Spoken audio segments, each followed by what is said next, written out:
Minha saudação aos amados ouvintes, né? E nosso desejo sincero é que o estudo desta manhã seja uma bênção para cada um de nós. Olá, amados do Senhor. Pessoas detentoras de grande saber são pessoas sábias ou não? Será o homem completamente destituído de sabedoria? Qual a maneira correta de se alcançar a sabedoria? Quais os perigos da sabedoria terrena? Quem tem condições de alcançar a sabedoria do alto? Bem, essas e outras perguntas serão respondidas e entendidas hoje, em nosso precioso estudo da Palavra de Deus, a verdadeira sabedoria.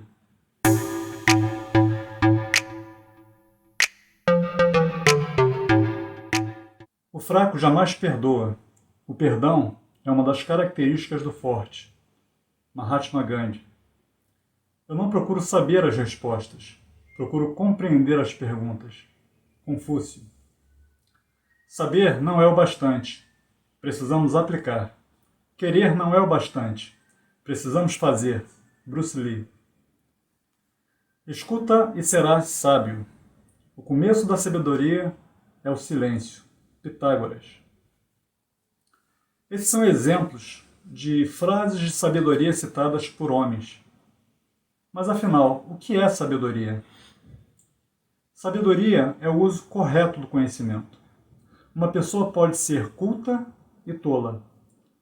Hoje se dá mais valor à inteligência emocional do que à inteligência intelectual. Uma pessoa pode ter muito conhecimento e não saber se relacionar com as pessoas. Ela pode saber muito e não saber viver com ela e com os outros. Sabedoria também é olhar para a vida com os olhos de Deus. A pergunta do sábio é: em meus passos, o que faria Jesus? Como ele falaria? Como agiria? Como reagiria? Cristo não foi um mestre da escola clássica. Ele ensinou os seus discípulos na escola da vida. Ensinar a sabedoria é mais importante do que ensinar fórmulas matemáticas, por exemplo. O rei Salomão pediu sabedoria para Deus. Vista a sabedoria como uma forma de conhecimento da realidade, podemos afirmar que só Deus tem a totalidade e a plenitude da sabedoria. Ou seja, do ponto de vista do conhecimento, só Deus é absolutamente sábio. O que dizer das pessoas que são reconhecidamente detentoras de grande saber? Elas são ou não são sábias? O primeiro homem, Adão, deveria contentar-se em ter o conhecimento parcial de Deus e não tocar na árvore da ciência do bem e do mal. Adão tinha conhecimento, mas não foi sábio para colocar esse conhecimento em prática, obedecendo o que Deus lhe ordenara, independente das argumentações ou das ações feitas por Eva, induzidas pela serpente. Conheço pessoas que sabem muito mais sobre a Bíblia do que eu, porém, são tolas por não a praticarem. Então, de que adianta ter todo esse conhecimento e não ter a sabedoria para utilizá-lo? Apesar do conhecimento que Adão possuía de Deus, ele não conseguia ter discernimento acerca do mal ao aceitar comer daquele fruto proibido dado por Eva. Logo, ele também não conseguiu exercer a prudência, ou seja, não conseguiu ser sábio. Pastor, então, como relacionar a prudência com o discernimento, de modo a entender que esse tipo de comportamento revela sabedoria? Muito bem. Em Jó, a sabedoria está em discernir e fugir do mal, através da submissão a Deus. O mal é visto como um elemento que turba a sabedoria. Lá em Provérbios, somos ensinados que a sabedoria é a prudência, isto é, a procura do equilíbrio, da moderação e o horror a excessos. Ao mesmo tempo, ser sábio é dar mostras de discernimento nas escolhas das relações e guardar reservas em todas elas, incluindo as matrimoniais, conforme nos aponta Provérbios 10, 19, 11, 13 e 17, 27. Meus amados irmãos, nenhum pilar da nossa vida, seja espiritual, conjugal, emocional, profissional, financeiro e tantos outros, será bem sucedido se não alcançarmos antes a sabedoria. O sucesso na vida não pode ser alcançado de qualquer jeito. E olha que coisa incrível, até no dicionário, sabedoria vem antes de sucesso. Se um machado está cego e sua lâmina não foi afiada, é preciso golpear com mais força. Agir com sabedoria assegura o sucesso. É o que nos aponta Eclesiastes 10, 10. E qual é a maneira correta, então, de se alcançar a sabedoria? R.R. Soares disse algo muito interessante. O sucesso depende da submissão ao Espírito de Deus. A sabedoria para fazer uma obra é um dom que o Pai jamais deixará de conceder aos que lhe são fiéis. E os displicentes, aqueles que não têm zelo com o que lhes é mostrado, não saberão conduzir os perdidos ao Senhor. Uma forma muito simples de alcançar a sabedoria, que nos é ensinado por Tiago, no capítulo 1, versículo 5, diz o seguinte: se alguém de vocês tem falta de sabedoria, peça a Deus, que a todos dá livremente, de boa vontade, e lhe será concedida. Queridos, a sabedoria possui um fundamento religioso. A religião não gravita propriamente no culto, mas nas atitudes amadurecidas, no temor devido a Deus, na manutenção de uma atitude obediente e humilde diante do Criador e no conhecimento pleno do mistério de Deus. O apóstolo Paulo, escrevendo aos Colossenses no capítulo 2, nos versos 2 e 3, declara: esforço-me para que eles sejam fortalecidos em seus corações, estejam unidos em amor e alcancem toda a riqueza do pleno entendimento, a fim de conhecerem plenamente o mistério de Deus, a saber, Cristo. Nele estão escondidos todos os tesouros da sabedoria e do conhecimento. Muito bem, depois dessas considerações gerais acerca da sabedoria, ou seja, depois dessa degustação ou dessa entrada, vamos para o prato principal, então. O nosso estudo está baseado em Tiago 3, versículos 13 a 18. E nos diz o seguinte: quem entre vocês é sábio e inteligente? Mostre as suas obras em mansidão de sabedoria, mediante a sua boa conduta. Se, pelo contrário, vocês têm em seu coração inveja amargurada e sentimento de rivalidade, não se gloriem disso, nem mintam contra a verdade. Esta não é a sabedoria que desce lá do alto. Pelo contrário, é terrena, animal e demoníaca. Pois onde há inveja e rivalidade, aí há confusão e toda espécie de coisas ruins. Mas a sabedoria lá do alto é primeiramente puro, depois pacífico, gentil, amigável, cheia de misericórdia e de bons frutos, imparcial, sem fingimento. Ora, é em paz que se semeia o fruto da justiça, para os que promovem a paz. Tiago continua nos ensinando o caminho da sabedoria e ele passa menos pelo falar, mais pelo que fazemos e especialmente pelo modo como fazemos. Então, querido pastor Omir, essa preciosa porção da palavra que lemos em Tiago nos aponta duas fontes distintas de sabedoria. E quais seriam elas, então? Bom, pastor Paulo, obrigado pela oportunidade. E, na verdade, Tiago está ponderando sobre duas questões, sobre a sabedoria, né? A primeira é a sabedoria terrena, ou sabedoria do mundo, né?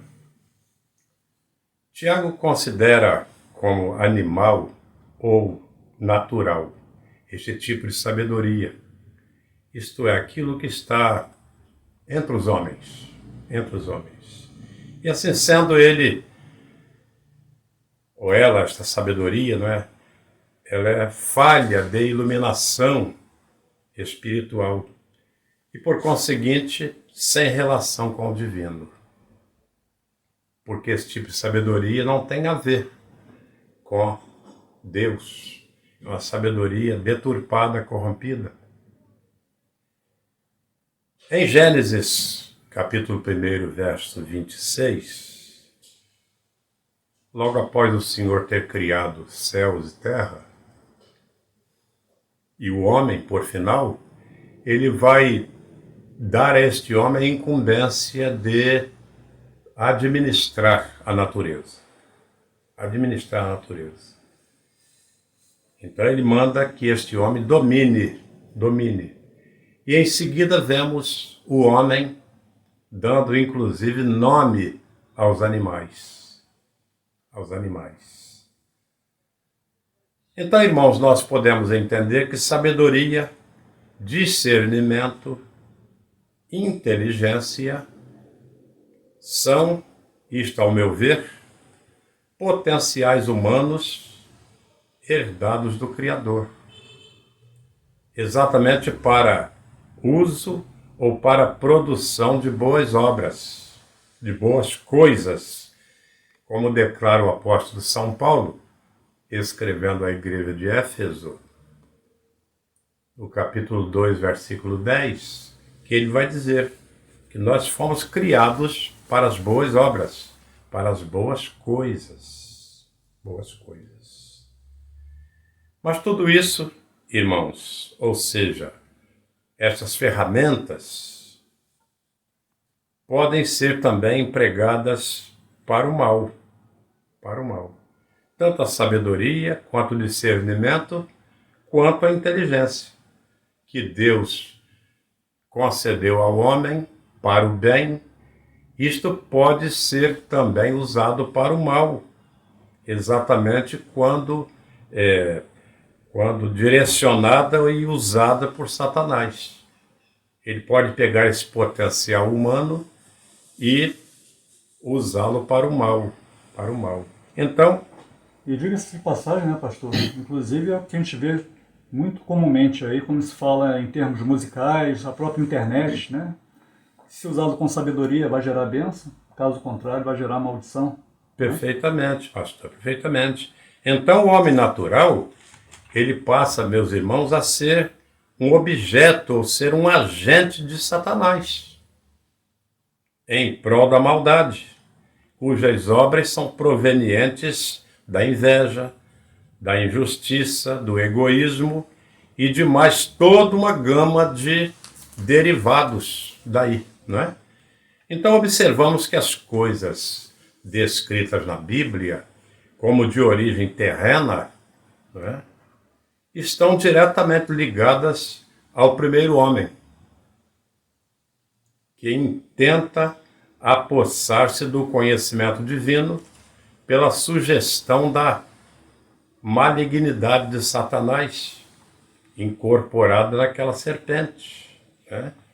Como no caso de Eva, em Gênesis 3, de 1 a 6, que vai nos falar exatamente disso aí. Ele vai pegar a mensagem de Deus, a mensagem correta, vai deturpar, a mulher acha interessante, e embarca na dele. E desse modo acaba por prejudicar a compreensão das coisas espirituais, levando os homens ao apego às coisas terrestres.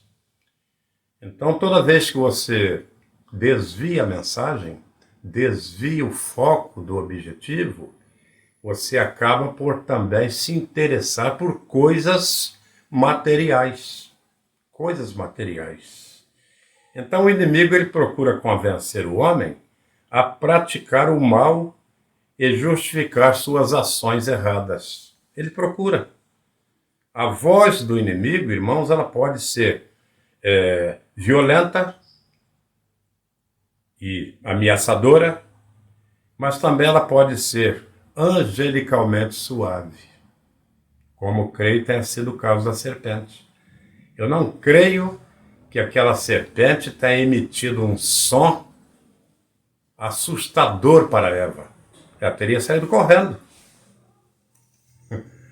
Ela teria corrido para Adão. Olha, tem uma cobra me atacando aqui, né?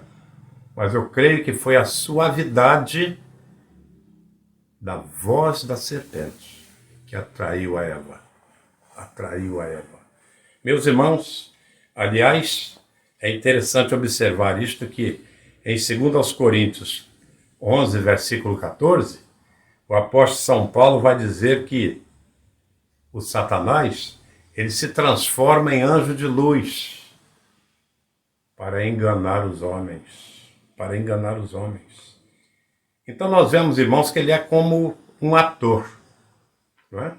Ele é como um ator. Ele se adapta às situações que lhe convém, né? Para alcançar seus propósitos, seus objetivos. Ou seja, ele vai proceder de uma maneira atraente, que possa trazer lucro para ele, possa trazer vitória, né? Bom sucesso aos seus interesses. Daí então, irmãos, o apóstolo São Paulo, escrevendo de novo aos Efésios, capítulo 4, versículo 27, ele vai advertir-nos de que não devemos dar lugar ao diabo. Não devemos dar lugar a ele. Não devemos. Porque se dermos lugar, ele vai fazer a sua arruaça. Né? Então, Tiago está falando também da sabedoria do alto. Sabedoria do alto. Ou a sabedoria do céu. Não é? A sabedoria que vem de Deus. Em vivo contraste, então, com a falsa sabedoria, está a sabedoria do alto ou a sabedoria sobrenatural. Sobrenatural. Porque a sabedoria natural é esta que a gente adquire no dia a dia. No dia a dia. Mas a sobrenatural é aquela que vem de Deus. É a sabedoria que faz a diferença. Não é? A que faz a diferença. E esta sabedoria é assim chamada por causa da sua origem, por causa da sua natureza e também por causa das suas consequências. Suas consequências. E é interessante que nós podemos divisar claramente isto. Quando uma sabedoria é dos homens ou é de Deus. É interessante isto. É muito interessante. O texto ele apresenta, irmãos, 7 das qualidades identificativas da natureza da sabedoria do alto. Pelo menos 7. Aqui o texto vai nos indicar. Sabedoria do alto ou a verdadeira, não é? Ou seja, ela é pura, ela é pacífica, ela é meiga, ela é conciliadora, ela é misericordiosa, ela é modesta, ela é sincera, ela é produtora de boas obras, e etc. E etc. Vemos então que Tiago ele dirige a nossa atenção, irmãos, para estas características, porque elas são íntimas, e o íntimo é de primeira importância da vida do homem. É do íntimo. Né? As coisas mais importantes da nossa vida não são as de fora, são as de dentro. São as vitais. Né? São as vitais. Se não, vejamos. Falo da sabedoria pura. Quer dizer, sem manchas, sem mácula ou sem contaminação. Então vemos que quem não é puro, quem não tem essa pureza de alma, de espírito, também não pode exercer a sabedoria do alto. Como Deus vai guiar um homem com coração perverso? Não tem como, não tem como. A sabedoria do alto ela é pacífica, diz então Tiago. Isto é, não é dada a conflitos, não é dada a dissensões. Um homem sábio, ele em vez de promover conflitos, ele vai, na verdade, ele vai ajudar na solução desses conflitos, evitá-los, não é? Evitá-los. Diz que esse tipo de sabedoria do alto também é meiga. É uma sabedoria gentil, é uma sabedoria mansa. E é interessante que a própria Bíblia dá o padrão de Cristo. Olha aqui, Jesus vai falar em Mateus 11, 28, vinde a mim, ou seja, adquiri sabedoria em mim, porque eu sou manso e sou humilde de coração. Não pode existir alguém sábio que não seja manso. Não pode. Não pode. Como é que você é sábio, pastor Paulo, e você não é gentil? Não pode, não é? Não combina. Tiago diz que é uma sabedoria complacente, a sabedoria do alto. Complacente, isto é, ela é condescendente, empática, não é? Empática. Ela é tolerante ou é longânima. Você já pensou, pastor?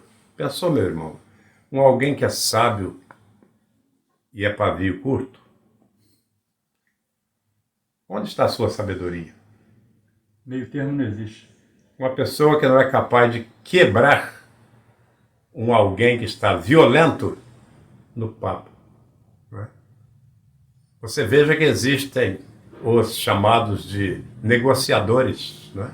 Negociadores. O cidadão está querendo matar todo mundo e, por fim, ele quer suicidar. Aí vai o negociador. Vai tentar dissuadir aquele violento da sua violência. Vai tentar fazer com que ele possa mudar de ideia.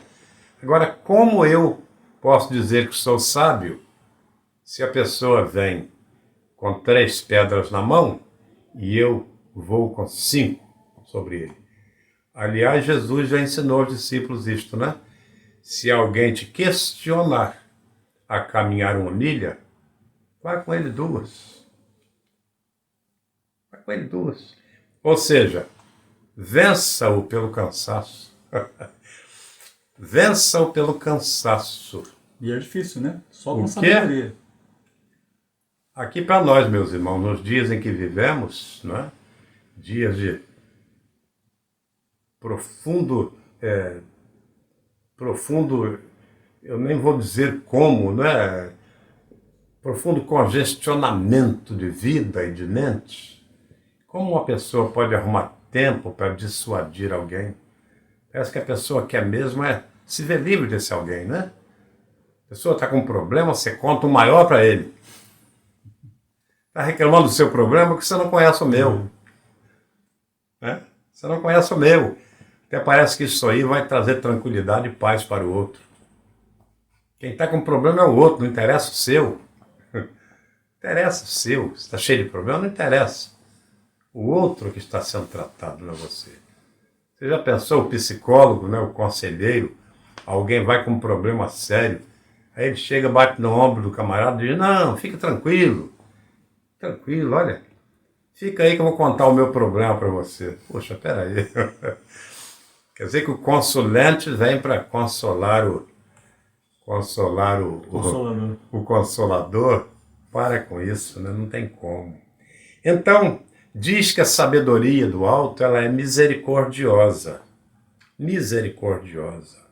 Ou seja, ela é pronta a compadecer-se e a perdoar. Coisa maravilhosa, irmãos. O perdão ele é capaz de quebrar qualquer ação do inimigo. Enquanto o inimigo diz, se vingue, ele merece mesmo. Aí a sabedoria do alto diz, não, não. Jesus ensinou que devemos perdoar até os nossos inimigos. Olha só, coisa maravilhosa. Isso é sabedoria do alto, não é? Isso é sabedoria do alto. Maravilhoso. E por último, então, como sétima, né, característica que o Tiago está apresentando, tem a produção de bons frutos. Ou antes disso, quero falar sobre a hipocrisia, né? Tiago diz que a sabedoria do alto, ela não é hipócrita. Não é hipócrita. Não. Isto é, ela é sincera, ela é verdadeira, ela é confiável. Confiável. Às vezes, irmãos, alguém nos chama num canto e diz assim, olha, eu vou te contar um segredo, vou te contar um problema, porque eu confio em você. Espera aí, mas você nunca me viu? Você nunca me viu? Mas alguma coisa me diz que eu posso confiar em você. É interessante isto, não é? Interessante. Aliás, pastor Paulo, eu me lembro que quando eu fazia faculdade, houve lá uma dinâmica de grupo, né? Dinâmica de grupo. Pedagogia dá muito disso, né? Negócio de dinâmica de grupo, né? E a dinâmica era a seguinte, você agora está com um problema muito sério, e você vai sair do seu lugar e vai procurar uma pessoa que você possa confiar para contar o seu problema. Olha, eu vou te falar uma coisa, foi terrível naquela noite, porque teve muita gente que ninguém se aproximou para contar o problema. É um caso sério, não é? É um caso sério. Caso sério. A questão da hipocrisia, não é? Aquele que diz que é uma coisa, mas não é. Diz que é calmo, mas não é. Diz que é sincero, mas não é. A pessoa engana, mas não conquista. Ela pode até enganar, mas não conquista credibilidade. É um problema muito sério, né? E não engana por muito tempo, né? Não engana por muito tempo, né? Ela engana até alguém precisar dela. Mas por último, então, como sétimo, né? Sétima característica, está a produção de bons frutos. Tiago está dizendo que aquele que possui a sabedoria do alto, a sabedoria de Deus, ele produz bons frutos. E, aliás, repetindo, né, Paulo em Efésios 2:10, ele vai dizer que nós, você e eu, fomos criados exatamente para isto, para a produção de bons frutos. Bons frutos. E é maravilhoso porque, quando nós falamos de frutos, nós não estamos pensando em coisa estomacal. Se é que assim posso dizer, né? Não estamos falando de coisa estomacal, não. Estamos falando de modo em geral. Bons frutos, coisas que alimentam, coisas que edificam, coisas que alimentam, coisas que edificam. Né? O fruto é tudo aquilo que eu produzo. Tudo aquilo que eu produzo. A terra produz o quê? Fruto alimentício. Não é mesmo? A terra produz fruto alimentício. E o lavrador? Né? Se a terra produz o fruto alimentício, o lavrador deve produzir frutos não alimentícios, mas frutos que possam alimentar a alma, que possam edificar a vida. Edificar a vida. É precioso, irmãos, quando você é tido como um agente de Deus neste mundo. alguém que vai levar uma palavra de sabedoria a alguém que está sem direção. E olha aqui para nós, hein? O que tem de gente mal direcionada neste mundo, mormente nos dias de hoje, precisando de uma atenção, de um direcionamento, de uma alimentação espiritual, uma palavra que possa encorajar, tranquilizar, suavizar a sua alma. É algo a se pensar. É algo a se pensar. Muito bem. O versículo 18 diz: Ora, o fruto da justiça semeia-se na paz,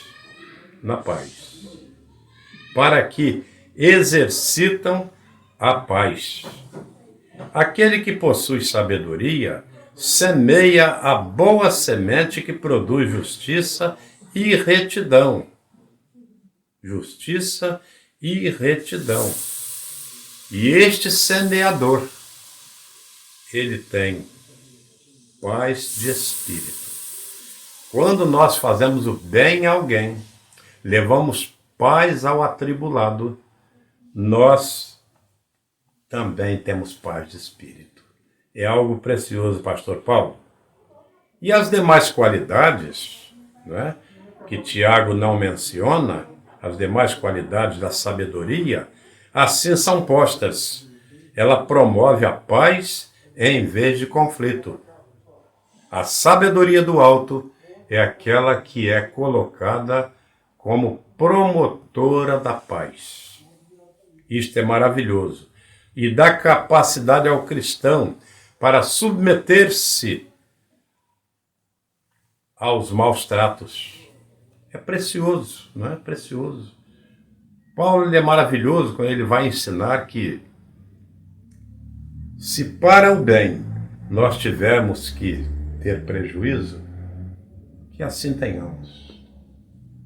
Se vamos promover o bem, mesmo à custa de prejuízos pessoais, que assim seja. Porque mais à frente, este aparente prejuízo pessoal vai redundar em lucro. E em grande lucro. Isso é maravilhoso, não é? É maravilhoso.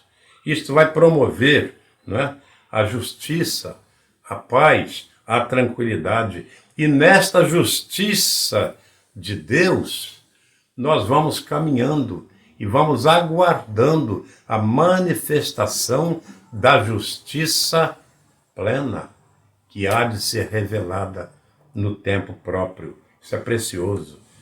Considerando, então, as obras da terra e as obras do alto, não é? Produzidas, no caso, pela sabedoria da terra, a sabedoria do alto, ou seja, as coisas produzidas pela sabedoria terrena e a sabedoria celeste, vemos então que é fácil contaminar o espírito com doutrina satânica. Precisamos então ter cuidado, porque se confundirmos a sabedoria nos devidos termos, nós vamos abrir brecha para doutrinas satânicas, para ensinos satânicos, né? Ensinos satânicos.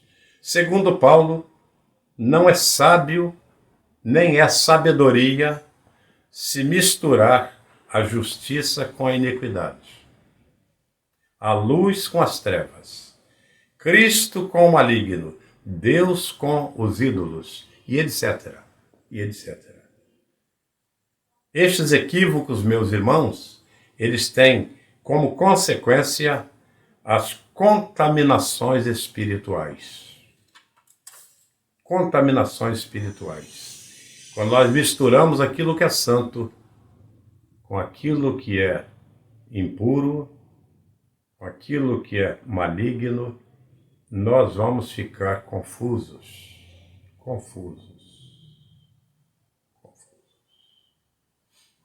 Precisamos ter discernimento disto, daquilo que é santo para aquilo que é profano. E, infelizmente, pastor Paulo, queridos irmãos, nós temos visto muito isto aí hoje, no chamado Evangelho. No chamado Evangelho. Há muitas pessoas confundindo o santo com o profano. Cultos que às vezes você sabe que aquilo ali não é santo. Aquilo não é bíblico. Aquilo não tem uma mensagem teológica. E o pior é que às vezes muitos de nós batemos palmas, aplaudimos aquelas coisas, notadamente quando alguém que está procedendo desta maneira ainda pede palmas para Jesus. Isso é que é triste. Isto é que é triste. Quando nós sabemos que está havendo uma profanação, está havendo uma mistura do santo com o profano. E nós ainda temos que bater palmas para Jesus. Precisamos ter cuidado com isso, irmãos. Porque a sabedoria do céu é dirigida e é concedida por Deus. Mas a sabedoria da terra, ela pode tirar o brilho da sabedoria do céu. Precisamos ter cuidado com isso. Então, meus amados, estes equívocos, eles têm contaminado o espírito de muitos crentes. Precisamos pedir a Deus discernimento para estas coisas. E, aliás, a própria Bíblia nos ensina a que devemos discernir os espíritos. Discernir os espíritos. O crente que tem a sabedoria de Deus, ele sabe discernir aquilo que é proveniente dos espíritos e aquilo que é proveniente do espírito. Tenhamos cuidado com isto. Então, meus amados, pelas características gerais descritas e os aspectos particulares da sabedoria, nós podemos então concluir que a verdadeira sabedoria é, antes de tudo, um conceito prático e um conhecimento que não nasce da especulação. Em suma, meus irmãos, conforme a Bíblia, em Provérbios 1:7, e tantos outros textos, podemos dizer que a verdadeira sabedoria consiste em respeito e observação aos preceitos do Senhor. Pois pelo uso adequado deste dom, porque a sabedoria é uma dádiva de Deus ao homem, certamente prestaremos contas, certamente. E reiterando então a palavra de Tiago no capítulo 1, verso 5, peçamos ao Senhor sabedoria,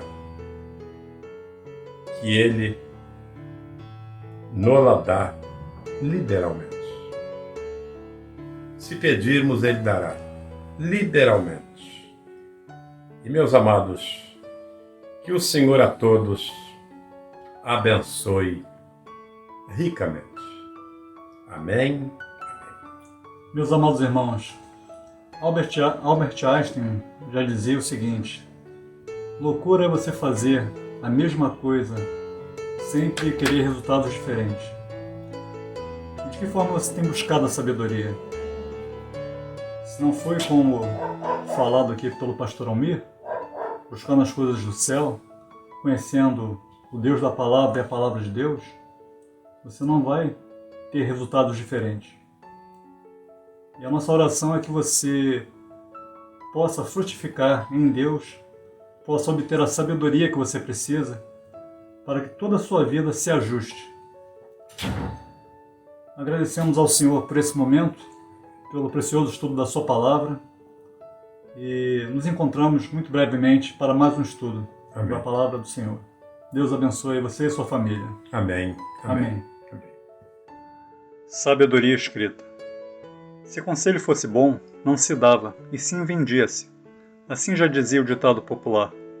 Estando eu em situações difíceis, quem de fato poderá me aconselhar? Se, porventura, eu estiver em algum dilema, onde encontrar resposta para o meu problema? Existe um lugar em que toda solução pode ser encontrada, e nele, a palavra do Senhor foi revelada. Em alguns países, a sua pesquisa é muito restrita. Estou falando de um livro de histórias, de poder e de sabedoria escrita. Com a sua leitura fica fácil ver a luz no fim da estrada. Estou falando do livro dos livros.